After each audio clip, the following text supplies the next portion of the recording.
ప్రియ శ్రోతలు, మీ బైబిళ్ళు తెరవండి. ఈరోజు మన పాఠం 1 తెస్సలోని పత్రిక 2వ అధ్యాయం 7 నుండి 12వ వచనం వరకు. సావధానంగా వినండి. పౌలు అంటున్నాడు, మనుష్యుల వలన కలిగే ఘనతను మేము కోరలేదు. అయితే స్తన్యమిచ్చే తల్లి తన సొంత బిడ్డలను గారవించున్నట్లుగా మేము మీ మధ్యను సాధువులమై ఉన్నాము. మీరు మాకు బహు ప్రియులై ఉన్నారు గనుక మీ యందు విశేషాపేక్ష గలవారమై దేవుని సువార్తను మాత్రముగాక మా ప్రాణములను కూడా మీకివ్వడానికి సిద్ధపడి ఉన్నాము. అవును సహోదరులారా, మా ప్రయాసము కష్టము మీకు జ్ఞాపకమున్నది కదా. మేము మీలో ఎవనికైనా భారముగా ఉండకూడదని రాత్రింబగళ్ళు కష్టము చేసి జీవనము చేస్తూ మీకు దేవుని సువార్తను ప్రకటించాము. మేము విశ్వాసులైన మీ ఎదుట ఎంత భక్తిగా, నీతిగా, అనింద్యముగా ప్రవర్తించామో దానికి మీరు సాక్షులు, దేవుడు సాక్షి. తన రాజ్యమునకు మహిమకు మిమ్మును పిలుస్తున్న దేవునికి తగినట్లుగా మీరు నడుచుకొనవలెనని మేము మీలో ప్రతివానిని హెచ్చరిస్తూ, ధైర్యపరుస్తూ, సాక్ష్యమిస్తూ, తండ్రి తన బిడ్డల ఎడల నడుచుకున్న రీతిగా మీలో ప్రతివాని ఎడల మేము నడుచుకున్నామని మీకు తెలుసు. ప్రియ శ్రోతలు, వింటున్నారా? అపొస్తలుల సేవ తల్లి పరిచర్య లాంటిది. తల్లి తన బిడ్డలకు స్తన్యమిచ్చి పెంచుతుంది. నేను మిమ్ములను అలాగే పెంచాను.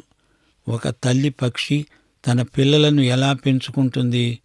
పౌలు హృదయంలో మాతృప్రేమ నిండి ఉన్నది. తెస్సలోని సంఘం పట్ల అతనికి ఉన్న ప్రేమ తల్లి ప్రేమ వంటిది. వారంటే పౌలుకు ఎంతో వాత్సల్యం. మత్తయి సువార్త 23వ అధ్యాయం 37వ వచనం ప్రభువు అన్నాడు, యెరూషలేమా, యెరూషలేమా, ప్రవక్తలను చంపుతూ నీ వద్దకు పంపబడిన వారిని రాళ్లతో కొట్టుతూ ఉండేదానా, కోడి తన పిల్లలను రెక్కల క్రిందికి ఎలాగూ చేర్చుకుంటుందో అలాగే నేను నీ పిల్లలను ఎన్నో మారులు చేర్చుకోవాలని చూచాను, గాని మీరు రానొల్లరు. యేసు ప్రభు లేఖనాలలో పలు విధాలుగా తనను తాను పరిచయం చేసుకున్నాడు. నేను మంచి కాపరిని, మీకోసమై ప్రాణం పెట్టాను అన్నాడు. మంచి కాపరి తన గొర్రెలను కాపాడుతాడు. వారినందరినీ ఒకానొక రోజున సమకూరుస్తాడు. అందరూ ఆయనతో క్షేమంగా భద్రంగా ఉండిపోతారు. కోడిలాగా తన పిల్లలను తన రెక్కల క్రింద సమకూర్చుకోవాలని ఆయన ఎంతగానో కోరుతున్నాడు. పల్లెటూళ్ళలో కోళ్ల ఫారములు మనకు చిరపరిచితమైన దృశ్యం. వర్షం వచ్చినప్పుడు కోడి తన పిల్లలను రెక్కల కింద చేర్చుకుంటుంది. వాటికి తన రెక్కలే ఆచ్ఛాదన. నా రెక్కల క్రిందికి రండి అని ప్రభు పదే పదే పిలుస్తున్నాడు. పౌలు కూడా అలాంటి సేవా దృక్పథమే కలిగినవాడు. తెస్సలోని సంఘస్థులను ఒక తల్లిలాగా ప్రేమిస్తున్నాడు. అలాంటి దైవ సేవకులు ఈ రోజున మన సంఘాలకు కావాలి. దేవుని వాక్యాన్ని త్రికరణ శుద్ధిగా నమ్మి బోధించేవారు కావాలి. అక్కరలో ఉన్న వారితో సంప్రదించి వారిని తల్లి ప్రేమతో చూచేవారు కావాలి. అలాంటి దైవ సేవకులను విశ్వాసులు నమ్ముతారు, ప్రేమిస్తారు, వెంబడిస్తారు, గౌరవిస్తారు. పౌలంటున్నాడు, సువార్త మాత్రమే కాదు, మా ప్రాణాలు కూడా మీకు ఇవ్వడానికి సిద్ధం. మీరు మాకు బహు ప్రియులు. వారి కోసం ఎంత త్యాగానికైనా పౌలు సిద్ధమే. మీకు దేవుని సువార్తను ప్రకటించాము. మీకు మేము భారముగా ఉండలేదు. రాత్రింబగళ్ళు కష్టపడి పనిచేశాము. ఇదంతా మీకు తెలుసు. మీకోసమై ప్రసవ వేదన పడ్డాము. తల్లి అంటే దాది కాదు. దాది కొన్ని గంటలు పనిచేస్తుంది. తల్లి 24 గంటలు తన బిడ్డను కనిపెట్టుకొని ఉంటుంది. తల్లి మనసు అలాంటిది. తల్లి జీతానికని పనిచేయదు. పిల్లల కోసం తన జీవితాన్ని వెచ్చిస్తుంది. తల్లి ప్రేమ బిడ్డల క్షేమం కోసం ఎంతకైనా తెగిస్తుంది. ప్రతిఫలాపేక్ష లేని ప్రేమ తల్లి ప్రేమ.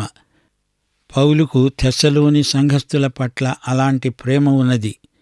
భక్తిగా, నీతిగా, అనింద్యముగా పౌలు ప్రవర్తించాడు. దానికి విశ్వాసులే సాక్షులు. దేవుడు కూడా సాక్షి. దేవుని పట్ల తన బాధ్యతలు నమ్మకంగా నిర్వర్తించాడు. మనుష్యుల పట్ల కూడా ఎంతో నమ్మకంగా ఉన్నాడు.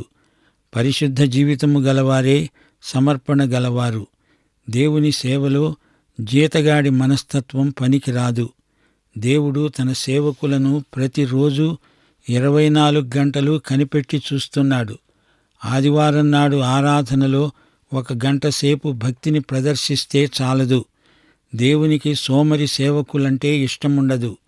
పరిశుద్ధ జీవితము అంటే దేవుని సన్నిధిలో జీవించడం, ఇహలోక మాలిన్యం అంటకుండా జాగ్రత్త పడడం, అనింద్యమైన ప్రవర్తన దేవునికిష్టం. పౌలు ప్రవర్తనలో ఎట్టి నిందకు ఆస్కారం లేదు.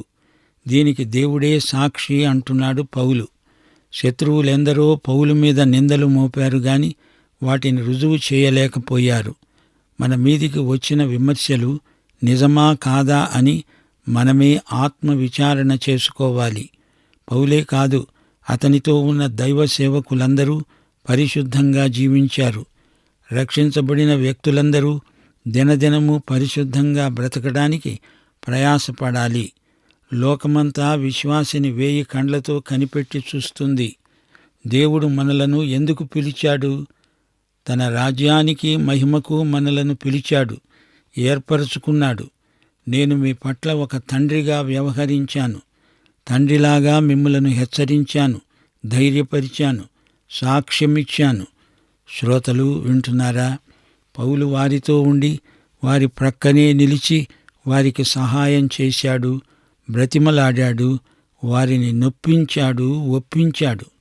పరిశుద్ధాత్మ మనకు ఆదరణకర్త. ఇతరులను ఆదరించే పరిచర్యలో కూడా పరిశుద్ధాత్మ మనలను నడిపిస్తాడు. యోహాను సువార్త 16వ అధ్యాయం 7 నుండి 11వ వచనం వరకు ప్రభు అన్నాడు, నేను వెళ్ళి ఆదరణకర్తను మీ వద్దకు పంపుతాను. ఆయన వచ్చి నీతిని గూర్చి, పాపమును గూర్చి, తీర్పును గూర్చి లోకాన్ని ఒప్పుకునేటట్లు చేస్తాడు. పరిశుద్ధాత్మ ఒక వ్యక్తిని ఒప్పించగలిగేటట్లు మనం సువార్తను ప్రకటించాలి. అనగా ప్రతి సువార్త సందేశంలో పాపము, నీతి, తీర్పు అనే 3 అంశాలు తప్పనిసరిగా ఉండాలి. ఒక తండ్రిగా వారిని పౌలు నడిపించాడు. పౌలు ఎలా బోధించాడు? వారిని ప్రాధేయపడి బ్రతిమలాడి సత్యాన్ని నమ్మేటట్లు ఒప్పించాడు. పౌలు హెచ్చరించాడు, సాక్ష్యమిచ్చాడు, ధైర్యపరిచాడు. పౌలు క్రమశిక్షణకు ఎంతో ప్రాముఖ్యమిచ్చాడు. పౌలు యొక్క సువార్త సేవ ఎంతో సూటిగా, బలంగా వ్యక్తులను వేలుపెట్టి చూపి ఒక తీర్మానానికి నడిపించింది. దేవుని రాజ్యము, దేవుని మహిమ మన ధ్యేయములై ఉండాలి. పిలుపునకు తగినట్లుగా ప్రవర్తించాలి. ఎఫెసీ పత్రిక 4వ అధ్యాయం 3వ వచనంలో పౌలు ఇదే మాట అన్నాడు, మీరు పిలువబడిన పిలుపునకు తగినట్లుగా నడుచుకొనండి. దీర్ఘశాంతముతో కూడిన సంపూర్ణ వినయముతో, సాత్వికముతో నడుచుకొనండి. ప్రభువును బట్టి ఖైదీనైన నేను మిమ్మును బతిమాలుకుంటున్నాను. ప్రియ సోదరీ సోదరులారా, వింటున్నారా? దేవుడు తన భక్తులను తన రాజ్యానికి పిలిచాడు. రాజ్యము అంటే 1000 ఏండ్ల పరిపాలన. దేవుడు తన మహిమకు మనలను పిలిచాడు. దేవుని రాజ్యము నిత్యమైనది. దేవుని మహాసంకల్పాన్ని గుర్తించాలి. నిత్యత్వపు వెలుగులో జీవించాలి. ఇదే ఈ పాఠంలోని సారాంశం. గమనించండి, మేము మీ మధ్యన సాధువులమై ఉన్నాము అంటున్నాడు పౌలు. పౌలు విశ్వాసులకు తల్లిలాగా ఉన్నాడు. తల్లి తన బిడ్డలకు పాలిచ్చి పెంచుతుంది. అలాగే పౌలు తన విశ్వాసులను పెంచాడు. ఎఫెసీ పత్రిక 5వ అధ్యాయం 29వ వచనం, క్రీస్తు సంఘమును పోషించి సంరక్షిస్తున్నాడు. పౌలు అంటున్నాడు, మీరు మాకు బహుప్రియులు, మీ యందు నాకు విశేషాపేక్ష ఉన్నది. సువార్త మనము ఏమై ఉన్నామో చూపుతుంది. మనము చేసింది మాత్రమే కాదు, సువార్త మన వ్యక్తిత్వాన్ని నిర్దేశించి చూపుతుంది. పౌలు సువార్త ప్రకటించడానికి ఎంతో గొప్ప వెల చెల్లించాడు, ప్రయాసపడ్డాడు, శ్రమించాడు. పౌలు అన్నాడు, మీరు ప్రభువునందు స్థిరముగా నిలిచారా? మేము బ్రతికినట్లే. 2 కొరింథీ 11వ అధ్యాయం 27వ వచనం, ప్రయాసతో, కష్టములతో, జాగరణములతో, ఆకలి దప్పులతో, ఉపవాసాలతో, చలితో, దిగంబరత్వంతో ఉండాల్సి వచ్చింది. గ్రీకు సంస్కృతిలో ఇలాంటి చాకిరీ చేసేవారిని బానిసలని చెప్పి నీచంగా చూస్తారు. ప్రభువు యొక్క రెండవ రాకడ సమీపమని చెప్పి పనులన్నీ మానేసి ఎదురు చూడడం కాదు, ప్రయాస కష్టం సహించి స్వచ్ఛందంగా సువార్త సేవ చేయాలి. అపొస్తలుల కార్యములు 18వ అధ్యాయం 3వ వచనం. పౌలు డేరాలు కుట్టేవాడు. ప్రతి రబ్బీ ఏదో ఒక చేతి పని నేర్చుకొని ఉంటాడు. డబ్బు కోసం ఇతరుల మీద ఆధారపడి వారు ఇస్తేనే నేను సువార్త ప్రకటిస్తాను అని కూర్చోకూడదు. సువార్తికుణ్ణి ఎవరూ ధనాపేక్ష గలవాడు అని వేలుపెట్టి చూపకూడదు. రాత్రింబగళ్ళు కష్టము చేసి జీవనము చేస్తూ మీకు దేవుని సువార్త ప్రకటించాము. పౌలు పగలు పనిచేశాడు, డేరాలు కుట్టాడు, సాయంకాలం సువార్త ప్రకటించాడు. రాత్రింబగళ్ళు పనే. అతని చేతి పని కూడా సువార్త సేవకు దోహదపడింది. విశ్వాసులైన మీ పట్ల మేము ఎలా ప్రవర్తించామో మీకు తెలుసు. మా భక్తి, నీతి, అనింద్యమైన ప్రవర్తన మీరు చూస్తూనే ఉన్నారు. మా ఉద్దేశాలు, మా పనులు అన్నీ బహిరంగమే. ఇందులో రహస్యము, దాపరికమంటూ ఏమీ లేదు. ప్రతి ఒక్కరినీ హెచ్చరిస్తున్నాము, అనగా సాక్ష్యమిస్తున్నాము. మీకు ఒక తండ్రిలాగా ఉన్నాను. మా జీవితమే ఒక తెరిచిన పుస్తకం అంటున్నాడు పౌలు. మిమ్ములను దేవుడు తన రాజ్యానికి, మహిమకు పిలుస్తున్నాడు. దేవునికి తగినట్లుగా మీరు నడుచుకోవాలి. దేవుని రాజ్యానికి తగినట్లు, ఆయన మహిమకు తగినట్లు మన ప్రవర్తన ఉండాలి. అనగా మన ఉద్దేశాలు, మన పనితీరు దేవుని పిలుపునకు సాక్ష్యమివ్వాలి. పరిశుద్ధత మన మాటల్లో, చేతల్లో తేటగా కానరావాలి. దేవుని రాజ్యం, దేవుని మహిమ, ఈ 2 అంశాలు విశ్వాసులకు ఎంతో ప్రాముఖ్యమైనవి. మన హృదయాలలో దేవుని రాజ్య నియమాలు రాసి ఉన్నాయి. మత్తయి సువార్త 6వ అధ్యాయం 10వ వచనం, నీ రాజ్యం వచ్చునుగాక అని ప్రభువు మనతో కలిసి ప్రార్థించాడు. యేసు ప్రభువు దేవుని రాజ్యాన్నే ప్రకటించాడు, బోధించాడు. దేవుని రాజ్యము మనలో ఉన్నట్లే మనం బోధించాలి. యేసు అవతారానికి, రెండో రాకడకు మధ్యకాలమంతా ఆయన రాజ్యం కోసం సిద్ధపాటే. ఈ సత్యాన్ని మనమెన్నడూ మరువకూడదు. ప్రియ శ్రోతలు వింటున్నారా? తన విశ్వాసుల పట్ల పౌలుకు తల్లి హృదయమున్నది. పౌలు తన పోషణ కొరకు ఎవరి మీద ఆధారపడినవాడు కాడు. ఎఫెసీ పత్రిక 4వ అధ్యాయం 28వ వచనంలో పౌలే అన్నాడు, అపవాదికి చోటియకండి, దొంగిలేవాడు ఇక మీదట దొంగిలక అక్కరగలవానికి పంచిపెట్టడానికి వీలు కలిగే నిమిత్తం తన చేతులతో మంచి పని చేస్తూ కష్టపడాలి. పౌలు తెస్సలోనికయలో ఉండగా 2 సార్లు ఫిలిప్పీ సంఘస్థులు కొంత ద్రవ్య సహాయం పంపారు. కాని పౌలు ఉద్దేశ్యం ధనసేకరణ కాదు. సంఘాల మీద కానీ, వ్యక్తుల మీద కానీ పౌలు ఆధారపడి జీవించలేదు. తెస్సలోని సంఘానికి పౌలు చేసిన ప్రబోధమిదే. దేవునికి ప్రీతికరమైనది చేయండి, దేవుణ్ణి సంతోషపరచండి. ఈ విషయంలో మీరు అంతకంతకు అభివృద్ధి నొందాలి. సహోదరుణ్ణి మోసం చేయకూడదు. మనము శ్రమలు అనుభవించవలసి ఉన్నది. అందుకే మనము నియమించబడి ఉన్నాము. ప్రియ శ్రోతలు గమనించారా? ఈ పాఠంలో క్రైస్తవ నాయకులకు గొప్ప హెచ్చరిక ఉంది. నాయకులు నైతికంగా, ఆధ్యాత్మికంగా ధైర్యము గలవారై ఉండాలి. ఇచ్చకపు మాటలు పలకకూడదు. ధనాపేక్ష, వేషధారణ నాయకులకు తగవు. మనుషుల వలన ఘనతను కోరకూడదు. సాత్వికులై ఉండాలి. ఇతరుల పొగడ్తలకు పొంగిపోకూడదు. దేవుని మెప్పునే కోరాలి. యథార్థంగా ప్రవర్తించాలి. విశ్వాసుల ద్రవ్యాన్ని ఆశించకూడదు. మనుషులను తృప్తిపరిచే ప్రయత్నంలో దేవుణ్ణి నొప్పించకూడదు. ఊరికే మనుషులను పొగడకూడదు. ప్రోత్సహించాలి గాని పొగడ్తలు మానేయాలి. సత్యాన్ని ఉన్నది ఉన్నట్లే చెప్పాలి. సాధు స్వభావాన్ని సేవలో కనపరచాలి. నాయకులారా, దైవ సేవ అంటే ఎంతో కష్టమైన పని. అది పూలపాన్పు కాదు. అది గంటల ప్రకారం జీతం కోసం చేసే పని కాదు. అపొస్తలుడైన పౌలు దైవ సేవకులకు గొప్ప మాదిరి. కొందరు తమ నేర్పును పాండిత్యాన్ని ప్రదర్శించుకోవాలని చూస్తారు. దానివల్ల సందేశం బలహీనమవుతుంది, నీరుగారిపోతుంది. మీకు సువార్త అందించటమే మా పని. మీ వద్దకు నేను వస్తానని కాదు, సువార్త వస్తున్నదని గ్రహించండి. దైవ సేవకుడు సువార్తలో దాక్కోవాలి గాని సువార్తను దాచిపెట్టకూడదు. పౌలు నియంత కాడు, సాధు స్వభావుడు. తాను ఒక తండ్రిలాగా చూసుకున్నాడు. తండ్రి తన పిల్లల కోసమే కష్టపడినట్లు తాను శ్రమించాడు.